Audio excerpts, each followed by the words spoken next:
ఆధార్ దేశంలో బడి అయినా గుడి అయినా ఇప్పుడు అదే ఆధారం. ఇక పిల్లల ఆధార్ కార్డ్ కోసం తల్లిదండ్రులు పడే శ్రమ అంతా ఇంత కాదు. పనులన్నీ మానుకొని ఆధార్ సెంటర్లో క్యూలో నిలబడి వారి బర్త్ సర్టిఫికేట్ ఇతర పత్రాలన్నీ దగ్గర పెట్టుకొని బాబోయ్ అదొక పెద్ద ప్రాసెస్. పైగా 5 ఏళ్లలోపు చిన్నారులకు బాల ఆధార్ మాత్రమే ఇస్తారు. 5 ఏళ్ల తర్వాత దాన్ని మళ్ళీ అప్డేట్ చేయించాలి. అది కూడా తల్లిదండ్రులకు పెద్ద తలనొప్పిగా మారింది. ప్రస్తుతం ఆధార్ సెంటర్ అంటే గంటల తరబడి పడిగాపులు కాయాలనే చిరాకు అందరిలో కనిపిస్తోంది.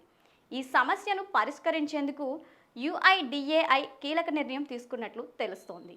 ఇక పిల్లల ఆధార్ కార్డ్ అప్డేట్ను వారి పాఠశాలల్లోనే జరిపేలా చర్యలు తీసుకోవాలని యోచిస్తోంది.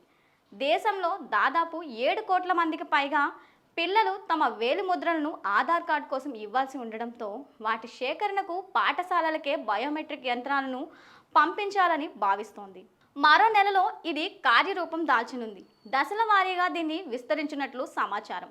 ప్రస్తుతం పసికందులు మొదలు 5 ఏళ్లలోపు చిన్నారులకు వారి బయోమెట్రిక్ వివరాలు తీసుకోకుండానే ఆధార్ సంఖ్యను కేటాయిస్తున్నారు. వారికి 5 ఏళ్లు వచ్చాక ఫింగర్ ప్రింట్స్ ఇచ్చి ఆధార్ కార్డును అప్డేట్ చేసుకోవాలి. 7 ఏళ్లు వచ్చిన తర్వాత కూడా ఇలా చేసుకొని వారికి ఆధార్ సంఖ్యను తొలగించడం జరుగుతుందని యుఐడిఏఐ నిబంధనలు చెబుతున్నాయి.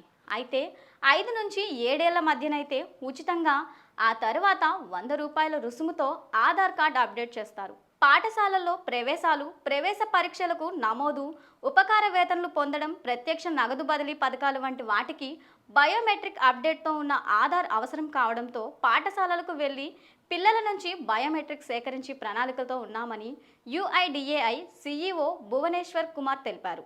కేంద్రం ఈ ప్రక్రియ వీలైనంత త్వరగా మొదలు పెడితే ఇక తల్లిదండ్రులకు ఆధార్ సెంటర్లో పడిగాపులు కాయాల్సిన పరిస్థితి తప్పుతుంది.